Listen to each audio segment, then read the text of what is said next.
Everyone সকলোকে এই কৃষিপাতলৈ স্বাগতম জনাইছো লগতে আজিৰ ক্লাছলৈ স্বাগতম জনাইছো আশা কৰিছো আপোনালোক সকলোৱে ভালে কুশলে আছে সকলোৱে ধুনীয়াকে ভোগালী বিহু উদযাপন কৰিলে কিন্তু এতিয়া আমি আকৌ পঢ়াৰ ফালে অকমান আহিব লাগিব কাৰণ আমাৰ ফেব্ৰুৱাৰীত হবগৈ আছে গুৱাহাটী হাইকোৰ্টৰ জেডব্লিউএ পৰীক্ষা আৰু সেই পৰীক্ষাৰ কাৰণে আপোনালোকৰ বাবে আমি লৈ আহিছো ৰেপিড ৰিভিজন সিৰিজ এই সিৰিজটোত আমি এই বাকি থকা দিন কেইটা গোটেইখিনি ৰিভিজন এই ক্লাছসমূহৰ জৰিয়তে কৰাব ট্ৰাই কৰিম ইউটিউবত আৰু আশা কৰিছো আপোনালোক আমাৰ লগত জড়িত হ'ব আৰু সকলোৱে ভালকে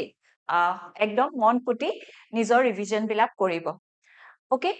তো আগবাঢ়িবলৈ লৈছো তো আজিৰ ক্লাছটোত আমি কিছুমান আৰ্টিকেল ৰিলেটেড কোৰ্ট ৰিলেটেড কিছুমান question answer discussion কৰিম 10টা MCQ ইয়াতে discussion কৰিম short আমি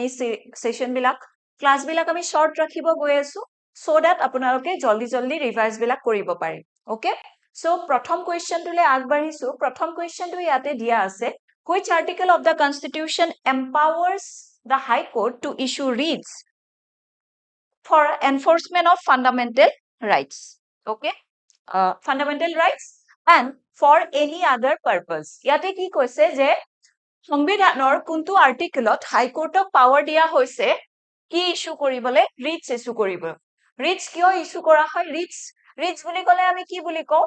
যেনেকুৱা কোৰ্টৰ কিছুমান অৰ্ডাৰছ হৈ গল ওকে সো এই ৰিট সমূহ কেতিয়া ইস্যু কৰে হাই কোৰ্ট সুপ্ৰিম কোৰ্টে যেতিয়া ফান্ডামেন্টাল ৰাইটছৰ ভায়োলেচন হ'ব নহলে হাই কোৰ্টৰ হাতত এইটো পাৱাৰ আছে যে ফৰ এনি আদাৰ পাৰপাস বা ফৰ এনি আদাৰ পাৰপাস মানে কি মিন কৰিছে যদি কিবা লিগেল ৰাইটও ভায়োলেট হৈ আছে তেতিয়াও হাই কোৰ্টে কি কৰিব পাৰে ৰিট ইস্যু কৰিব পাৰে যেটো পাৱাৰ সুপ্ৰিম কোৰ্টৰ হাতত নাই গটিকে আমি কি কব পাৰো যে হাই কোৰ্টৰ যেটো ৰিট ইস্যু কৰা পাৱাৰ আছে হেইটো সুপ্ৰিম কোৰ্টতকে wider হয় মনত ৰাখিব এনেকুৱা কোৱেশ্চনো সুধি দিব পাৰে the writ issuing power of high court is wider than that of supreme court কিয় কাৰণ হাই কোৰ্টে ফান্ডামেন্টাল ৰাইটৰ ভায়োলেচনৰ লগতে any other purpose মানে other ordinary legal right বিলাক ভায়োলেট হলেও ৰিট ইস্যু কৰিব পাৰে সেই কাৰণে আমি বেছি বহল বুলি কৈছো ৰিট ইস্যু কৰা পাৱাৰ খিনি কিন্তু সুপ্ৰিম কোৰ্টে only ফান্ডামেন্টাল ৰাইট ভায়োলেট হলে ৰিট ইস্যু কৰিব পাৰে ওকে সেই কাৰণে আমি সুপ্ৰিম কোৰ্টৰ ৰিট ইস্যু কৰা পাৱাৰটো অকমান কম বুলি কৈছো হাই কোৰ্টতকে এটো এনেকুৱা নহয় যে হাই কোৰ্টৰ মানে সুপ্ৰিম কোৰ্টৰ ইটো বিষয়ত পাৱাৰ নাই তেনেকুৱা নহয় সুপ্ৰিম কোৰ্টৰ বাৰ্ডেন মিনিমাইজ কৰিবলৈ হেতু কাম কৰা হৈছে ওকে গটিকে হাই কোৰ্টে ফান্ডামেন্টাল ৰাইটৰ ভায়োলেচনৰ লগতে আদাৰ লিগেল ৰাইটস সমূহৰ ভায়োলেচনতো ৰিট ইস্যু কৰিব পাৰে এতিয়া আমি অপচন কেইটা চাও কি কি আৰ্টিকেল ইয়াতে দিয়া আছে একেবাৰে তলৰ পৰা যদি আমি চাও আৰ্টিকেল 331 ত কি দিয়া হৈছে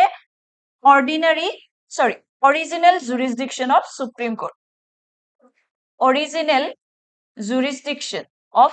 court original jurisdiction মানে কি হয় যদি সেন্টাৰ আৰু ষ্টেটৰ মাজত নাইবা যদি দুখন ষ্টেটৰ মাজত কিবা বিবাদ হয় কিবা ডিসপিউট হয় সেই মেটাৰটো ফাৰ্স্ট ইনস্টেন্সত কোনে শুনিব ফাৰ্স্ট ইনস্টেন্সত সুপ্ৰিম কোৰ্টে শুনিব মনত ৰাখিব যদি সেন্টাৰ আৰু ষ্টেটৰ মাজত কিবা বিবাদ হয় বা যদি দুখন ৰাজ্যৰ মাজত কিবা বিবাদ হয় সেই ডিসপিউটটো কোনে শুনিব সেই কেছটো কোট শুনা হ'ব সেই কেছটোৰ শুনানি ফাৰ্স্ট ইনস্টেন্সত সুপ্ৰিম কোৰ্টত শুনা হ'ব ওকে 32 ত আমি কি দেখো যে সুপ্ৰিম কোৰ্টৰ ৰিট ইস্যু কৰা পাৱাৰ গটিকে আৰ্টিকেল 32 আৰু আৰ্টিকেল 226 বহুত বেছি ইম্পৰ্টেন্ট হয় কাৰণ 226 ত আমি কি দেখা পাও হাই কোৰ্টৰ ৰিট ইস্যুইং পাৱাৰ হাই কোৰ্টৰ ৰিট ইস্যুইং পাৱাৰ আছে 226 ত গটিকে অপশন নম্বৰ এ হ'ব কাৰেক্ট আনসাৰ এটো আৰ্টিকেল আমাৰ থাকি গল আৰ্টিকেল 227 আৰ্টিকেল 227 ত আমি কি দেখো জানেনে সুপাৰভাইজাৰি পাৱাৰ হাই কোৰ্টৰ যেটো সুপাৰভাইজাৰি পাৱাৰ আছে supervisory power or control over all subordinate court power or control over all subordinate courts বা tribunal সমূহৰ ওপৰতো আছে courts নহলে ট্ৰিবিউনেল ক্লিয়াৰ এইখিনি হৈ গ'ল গতিকে ফাৰ্ষ্ট কুৱেশ্যনটো আই গেছ ক্লিয়াৰ হৈছে এতিয়া এতিয়া আমি আগবাঢ়ো নেক্সট কুৱেশ্যনলৈ নেক্সট কুৱেশ্যনত দিয়া হৈছে the administrative control of high court over district courts is provided under ইয়াতে কি ক'লে যে প্ৰশাসনীয় যিখিনি কণ্ট্ৰল থাকিব হাইকোৰ্টৰ কাৰ ওপৰত থাকিব সেইখিনি ডিষ্ট্ৰিক্ট কোৰ্টৰ ওপৰত থাকিব কিন্তু কোনটো আৰ্টিকেলৰ আণ্ডাৰত থাকিব সেইটো আমাক কুৱেশ্যনত সুধিছে এতিয়া আৰ্টিকেল বুলি ক'ব গ'লে আৰ্টিকেল 214 এইটোত কি কোৱা হৈছে যে there shall be a high court for each state ইয়াতে সংবিধানত কোৱাই হৈছে যে প্ৰত্যেকখন ষ্টেটৰ কাৰণে কি থাকিব লাগিব এখনকে হাইকোৰ্ট থাকিব লাগিব ওকে এইটো আমাক কোৱা হৈছে গতিকে এইটো নহয় আৰ্টিকেল 227 অকমান আগতে আমি চাই আহিলো ইয়াতে আমি কি কথা পাতিছিলো হাইকোৰ্টৰ সুপাৰভাইজাৰী পাৱাৰ থাকে কাৰ ওপৰত সাবঅৰ্ডিনেট কোৰ্ট আৰু ট্ৰিবিউনেল সমূহৰ ওপৰত ওকে ইয়াতে আপোনালোকে মাইন্ডত আহিব পাৰে যে সুপাৰভাইজাৰী পাৱাৰৰ আণ্ডাৰত এডমিনিষ্ট্ৰেটিভ কণ্ট্ৰল আহিবনে নাই ওকে তাৰ পিছত একেবাৰে লাষ্টৰ আৰ্টিকেলটো চাম আমি আৰ্টিকেল 233 আৰ্টিকেল 233 কি কোৱা হৈছে সেইটো আমি অকমান পিছত চাই লও আগতে চাম আৰ্টিকেল 235 ইয়াতে আপোনালোকে চাব ইয়াতে কোৱা হৈছে এডমিনিষ্ট্ৰেটিভ কণ্ট্ৰলৰ কথা administrative control over personnel in subordinate court হাইকোৰ্টৰ কাৰ ওপৰত পাৱাৰ থাকিব পাৰ্চনেল সমূহৰ ওপৰত পাৰ্চনেল মানে কোন হয় অফিচাৰ্স খিনি জাজেছ খিনি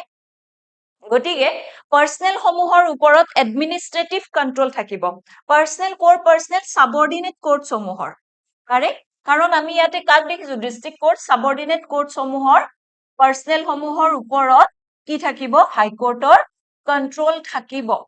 ফৰ এক্সাম্পল তেখেতসকলৰ এপইন্টমেন্ট পোষ্টিং এইবিলাক মেটাৰত প্ৰমোশন হৈ গল তো তেনেকুৱা মেটাৰ বিলাকে আমি কি বুলি কওঁ এডমিনিষ্ট্ৰেটিভ পাৱাৰ বুলি কওঁ গতিকে তেনেকুৱা মেটাৰবোৰ চাবলৈ আৰ্টিকেল 235 এ হাইকোৰ্টক ডিস্ট্ৰিক্ট কোৰ্ট বা সাবঅৰ্ডিনেট কোৰ্ট সমূহৰ ওপৰত এডমিনিষ্ট্ৰেটিভ কণ্ট্ৰল প্ৰদান কৰে কাৰেক্ট এইটো হৈ গল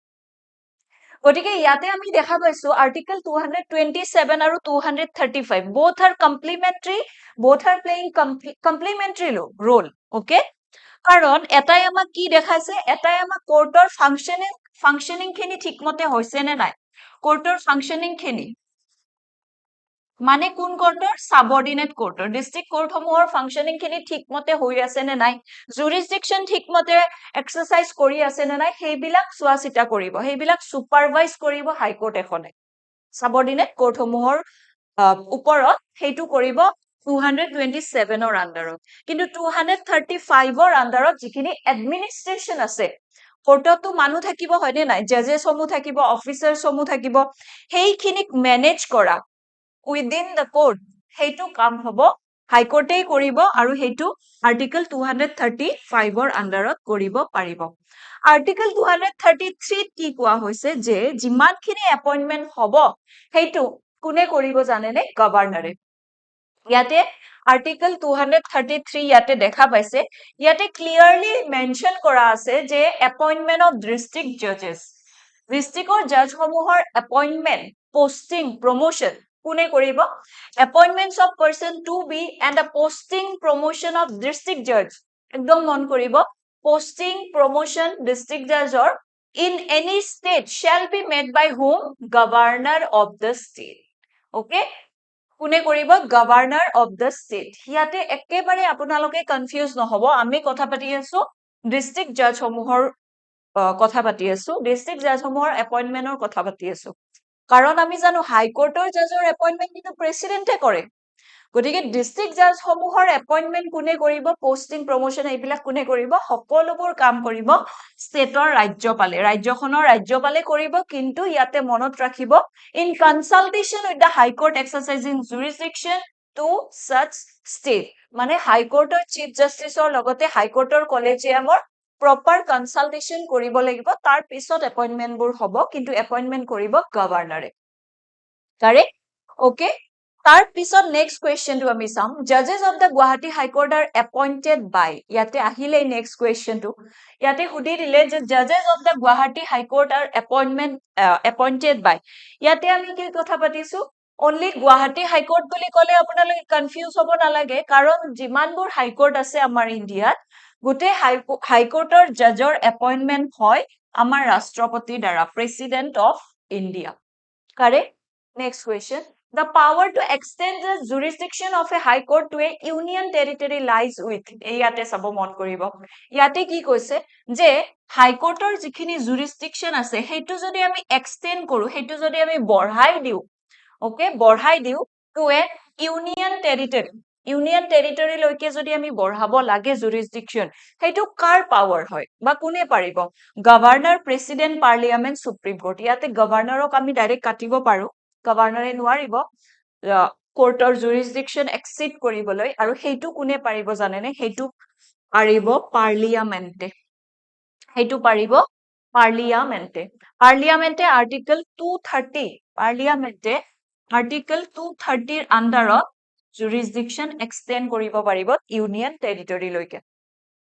ঠিক আছে ইউনিয়ন টেৰিটৰি দেখি আপোনালোকে প্ৰেচিডেন্ট টিক নকৰিব এইটো কাম পাৰ্লিয়ামেন্টে কৰিব পাৰে next question the power of judicial review exercised by Guwahati High Court is considered as কি হিচাপে কনসিডাৰ্ড কৰা হয় জুডিশিয়েল ৰিভিউ পাৱাৰটো যেতিয়া এক্সাৰসাইজ কৰিব সেইটো কেনেকুৱা পাৱাৰ হয়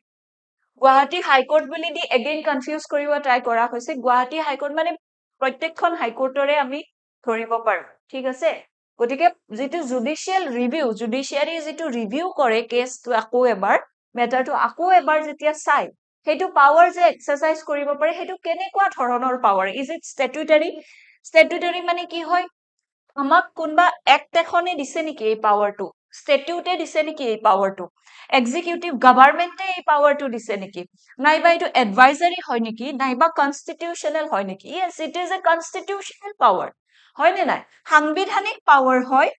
জুডিশিয়েল ৰিভিউৰ পাৱাৰটো correct okay Next question, which writ is issued to prevent an authority from exceeding its jurisdiction? ইয়াতে কি কোৱা হল যে ৰিট কেইখনমান দিয়া আছে আৰু এই ৰিট কেইখনৰ আন্ডাৰত সুধিছে যে কোনখন ৰিটৰ সহায়ত প্ৰিভেন্ট কৰিব পাৰি যে কোনবা যদি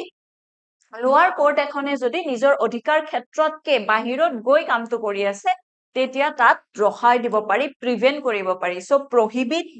prohibit কৰা prevent কৰা same হয় গতিকে তেনেকেও আপোনালোকে prohibitionটো দিব পাৰে mandamus মানে we command mandatory mandamusৰ লগত আপোনালোকে এটা মনত ৰাখিব পাৰে mandatory বুলি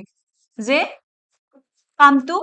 যদি কিবা পাব্লিক ডিউটি পাৰফৰ্ম কৰিব লগা আছে সেইটো কৰিবই লাগিব আৰু যদি তাত কোনোবাই মানা কৰে বা নকৰে সেইটো কি কৰিব mandamus ইস্যু কৰি পিনে কোৰ্টে কমান্ড কৰিব আপোনাক যে it is mandatory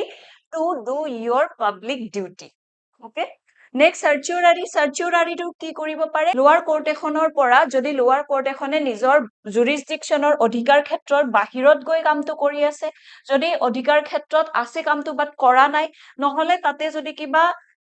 লৰ এৰৰ হৈছে যদি লৰ কিবা এৰৰ দেখা পোৱা গৈছে তেতিয়া হলে লোৱাৰ কোৰ্টৰ পৰা কেছটো কি কৰিব পাৰে হায়াৰ কোৰ্টখনে লৈ লব পাৰে বা তাতে কোৱাশো কৰি দিব পাৰে সেই কেছটো আৰু কো ৱাৰেণ্টটো কো মানে কোৱেশ্চন কৰা ৱাৰেণ্টটো মানে মনত ৰাখিব পাৰি ৱাৰেণ্ট বুলি বা লাইসেন্স বুলি তাৰ মানে আপোনাৰ হাতত বাই হোৱাট অথৰিটি মানে আপোনাৰ হাতত কোনে এইখন ৱাৰেণ্ট দিলে যে আপুনি এই পাব্লিক ডিউটিটো পাৰফৰ্ম কৰি আছে এইটোটো আপোনাৰ জুৰিসডিকশনত নাই এইটোটো আপুনি কৰিব নোৱাৰে ঠিক আছে তেনেকুৱা ধৰণৰ ক্ষেত্ৰত কোৰ্টে কি কৰিব আপোনাক কো ৱাৰেণ্টটো ইস্যু কৰিব আৰু সুধিব by what authority you are doing this function okay so গটিকে এইগিটা ইম্পৰ্টেন্ট হয় সুধিব পাৰে so answer কোনটো হ'ব আমাৰ answer হ'ব prohibition next question the power of judicial review of legislative action is derived from ইয়াতে কি সুধিলে আমাক এতিয়া যে judicial review power কিহৰ ওপৰত legislative action বা আইন এখনক যদি ৰখাব লাগে আইন এখনক যদি judicially review কৰিব পাৰে সেইটো আমি কোন গেটা আৰ্টিকলে আমাক পাৱাৰ দিয়ে সেই আৰ্টিকল গেটা কোন গেটা হয় ওকে ইয়াতে দিছে আৰ্টিকল 32 ৰ আন্ডাৰত আমি কি কৰিব পাৰো সুপ্ৰিম কোৰ্টলৈ যাব পাৰো in violation of fundamental right তেতিয়া সুপ্ৰিম কোৰ্টে জুডিশিয়ালি ৰিভিউ কৰিব আৰ্টিকেল 226 আমি আন্ডাৰত আমি ক'ত যাব পাৰো আমি হাইকোৰ্টলৈ যাব পাৰো তেতিয়াও হাইকোৰ্টেও ৰিট ইস্যু কৰিব আপোনাৰ ৰাইট এনচিয়ৰ কৰাব আৰ্টিকেল 368ত কি দিয়া আছে এটোটো নহবই কাৰণ এটো কিয় নহব ইয়াতে আমাৰ সংবিধানৰ এমেন্ডিং পাৱাৰ বা পাৰ্লিয়ামেন্টৰ এমেন্ডিং পাৱাৰ দিয়া আছে যে সংবিধানখন পাৰ্লিয়ামেন্টে কি কৰিব পাৰে এমেন্ড কৰিব পাৰে উইদাউট এফেক্টিং ইটস বেসিক ফিচাৰ্স হেতু আমি জানো কিন্তু আমাক কি উদিছে আমাক উদিছে জুডিশিয়াল ৰিভিউ এতিয়া চাব the word judicial review is nowhere mentioned in the constitution সংবিধানত মেনশন নাই কিন্তু আমি কিছুমান আৰ্টিকেলত ইয়াক দেখা পাও ই এক্সাৰসাইজ হোৱা দেখা পাও যে সুপ্ৰিম কোৰ্টে যে কোৰ্টে জুডিশিয়াল ৰিভিউ কৰি আছে ঠিক আছে এইগিটা কোন গিটা আৰ্টিকেল হয় আৰু ইয়াতে আমাক কি লিখি দিলে লেজিসলেটিভ একশন বুলি লিখি দিলে লেজিসলেটিভ একশন মানে কি হ'ব এক বা কিছুমান ল কাৰেক্ট যদি কিবা ভুল হৈ আছে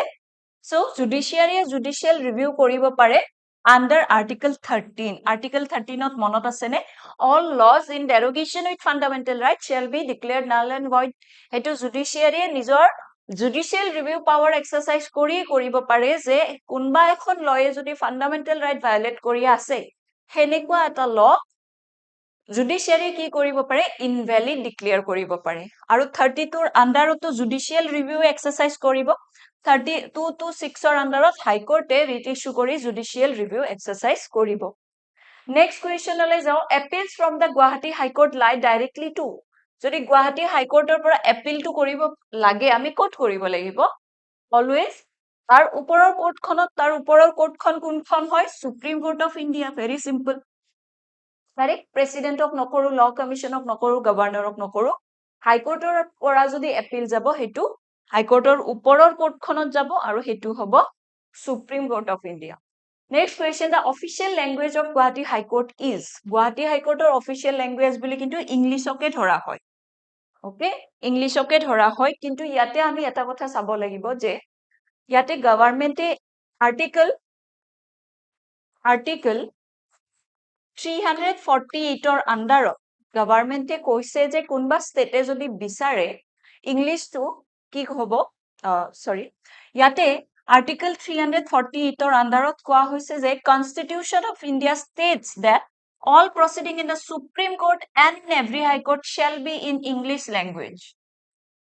কি কৈছে যে সুপ্ৰিম কোৰ্টৰ যিমান প্ৰসিডিং হ'ব হাই কোৰ্টৰ যিমান প্ৰসিডিং হ'ব সব কি হ'ব লাগিব